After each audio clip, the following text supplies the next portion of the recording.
What's up, guys? Welcome to your Week 9 fantasy hockey update. I got lazy, apparently, in the past 2 weeks, so I decided to just jot some quick notes down and do a video, make everything kind of easier to watch.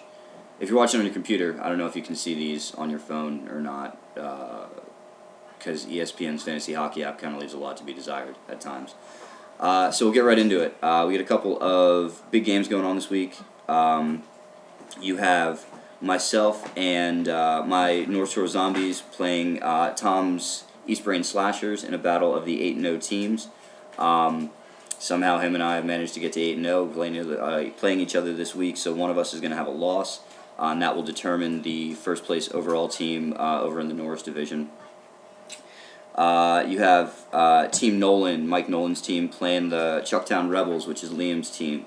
Nolan's looking to get that elusive second win in a row. The Rebels are looking to break a 2-game losing streak and take over that first place spot in the Campbell Division, which gives them a bye in the projected playoff standings. So we also got Jess's Pink's Glittery Zombie Unicorns playing Brandon's Long Sticks and Reach Arounds. Both teams are looking for wins. Brandon's on a 3-game losing streak right now, so he's looking to turn that around.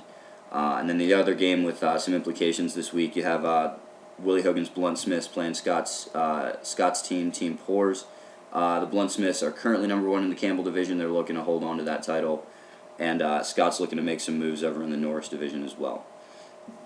So that's just a quick rundown of what we got going on this week. We also, yesterday, myself, Jess, Nolan, and Brandon, for the GMs, all happened to be in the same place at the same time. We got to talking about some things, quick and not so quick changes that maybe we might want to make to the league. So I'll talk about them here. I am going to post all the notes from this video either in the message board or under the video in the League Manager notes so everybody can take a look at it. So basically a couple of changes we were talking about, stuff that we can but change this season that would make life easier, would be changing the waiver claim period down from 2 days to 1 day, so that if you're trying to pick somebody up off of waivers after they've been dropped by another team, the processing time would only be 1 day. So say you need somebody on Thursday, but you put a claim in on Wednesday, you'd have them available for that Thursday game instead of having to wait all the way till Friday. This is just something that has always been it's always been that way in this league. I never really thought to change it, but now that we're kind of doing more competitive stuff, it wouldn't hurt. The other thing we were talking about raising the matchup acquisition limit from 7 to 10. So you'd be able to make 10 moves during the course of any given matchup. This would allow you to basically pick up a couple more players during the week. If it comes down to Sunday and you're in crunch time, you're not hampered by a weight or a acquisition limit, and you're not sitting there kind of holding the bag and not able to make any moves. Since people seem to be doing a bit more ad dropping this year. So those are the two major changes that we can put into effect right now. I'm probably going to go ahead and knock those out. I don't see anybody being too upset about those. If you have any major disagreements with us doing that, please hit me up and let me know why, and I'll take it into effect. Or I'll take it into consideration, rather. I haven't had any coffee yet. So, those are the two big changes now. The future changes, stuff we're talking about maybe changing next season, at the beginning of the season, just to make things a little bit more fair now that we got people who are consistently paying attention to their teams. I'm thinking about lowering the maximum number of goalies allowed on a roster from 4 to 3. I know there's a couple people in the league that have 4 goalies on their roster right now, so you're able to run more goalies per matchup. I never really ran into a problem with it. It's not a huge problem this year, but I think if we limit everybody to 3 goalies max, it won't really... It'll make it so you can do something like have 2 starting goalies that are always going to remain on your roster, and then have 1 goalie spot for streaming goalies, backups that are getting their starts and whatever, if you need somebody in a pinch.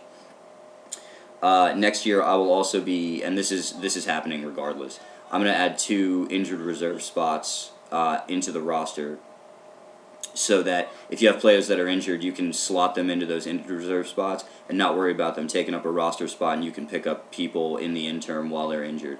I know there's been a couple of teams, Brandon's team, I think, especially, has been kind of ravaged by injury, long-term stuff that is, if you had the IR spot, you can keep these people there and wait till they get better. It makes life a little bit easier. So that's definitely happening next year. Would have happened this year, but I just completely forgot about it, and I'm a pretty terrible GM.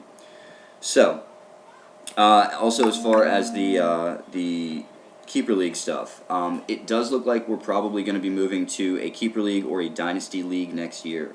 I'm currently in the process. God, I'm kind of dorky, but I hang out on the fantasy hockey subreddit a lot. I've talked to a couple other GMs on there, and they've actually sent me their CBAs, like their league rules setups, and I've been reviewing a couple of those just to sort of see what I like and what I don't like about how different other people are running their keeper leagues, kind of picking and choosing the bits that I like and the bits that I don't. So within the next couple of weeks, I'm probably going to draft out a preliminary rules and guidelines for our keeper league, let everybody sort of review it, go over it with everybody, and make sure everybody's on board.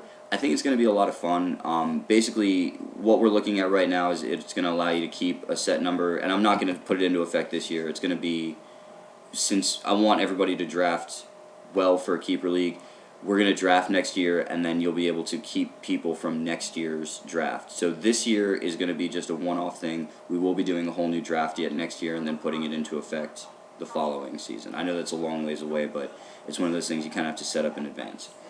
I also, I'm sorry, I'm reading off notes here. Would anybody be opposed? I would kind of like to do a winter get-together of all the GMs. I know some people are out of town, but everybody who's in Chattanooga, I wouldn't mind getting together and having a beer, and just kind of discussing, stuff in the league, discussing this stuff face-to-face. Scott, Macklin, Liam, I know you guys are out of town, but if you could jump on like Google Hangouts or something, we can kind of all get together and get everybody's opinions and thoughts. If it's something that's feasible, let me know. So, let's see. I'm looking into the playoff seeding issue. As of right now, us being in divisions seems to be doing nothing for the overall standings, except that the person at the top of each division gets a bye week for the playoffs. Right now, I think 5 of the 6 people who are making the playoffs are actually coming from one division. The only guy that's making it from the other division is the guy that has the bye week and is second seeded.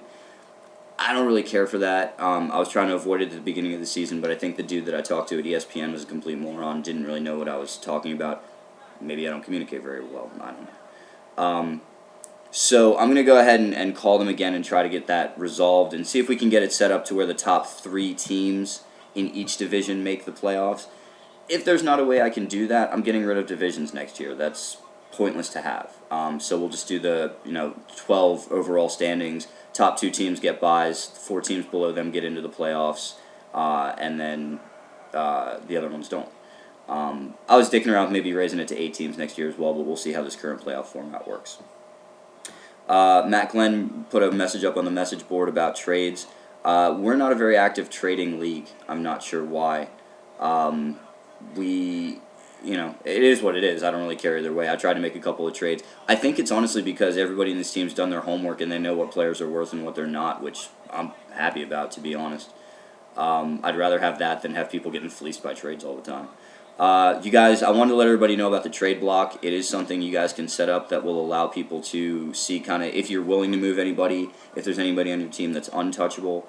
If you go into the My Team tab up on your fantasy page, this is on a computer. I don't know where it is on the app. On a computer, under the My Team tab, it's in those gray bars of options right under the My Team tab. So if you guys want to take a look at that, you're more than welcome to. You don't have to. It's whatever. I set up a couple of new awards and trophies to be distributed at the end of the season. Realistic NHL trophies, you guys can go take a look at those real quick. There's a description for what each one's going to be awarded for. I tried to keep them as lifelike as possible. It's just something fun to do at the end of the season. I'm actually thinking about getting a real trophy for the league as well, like an actual Gonzo Cup. I'll know more about that in the beginning of the year. I'm just going to do some quick research on it and see if maybe I can find something inexpensive but nice that we can send to people or give to people in Chattanooga. So that's pretty much it. just because I've sent out emails and I haven't really heard anything back, I do still need $30 from Bree, Liam, Scott, and Chris Macklin. I sent you guys out an email about the PayPal stuff. I don't know if it went through. I don't know if you guys didn't see it. I just want to grab the cash as soon as possible just to make sure everybody's covered and squared away. If you guys have any extenuating circumstances, any reason you haven't gotten to me yet, please feel free to give me a call. I'll put in my phone number and my email address in the notes associated with this video. So that's pretty much it. I know I covered a lot. Like I said, this is all outlined, and I'll post that on the league page as well. That's pretty much it, guys. We're give or take about halfway through the fantasy regular season. I think there's 22 weeks, and we're on week 9 right now. So. Good luck to everybody. If if you haven't done well so far, you still got tons of time to kind of rebound. So stick with it, and if you guys need anything else, holler at me.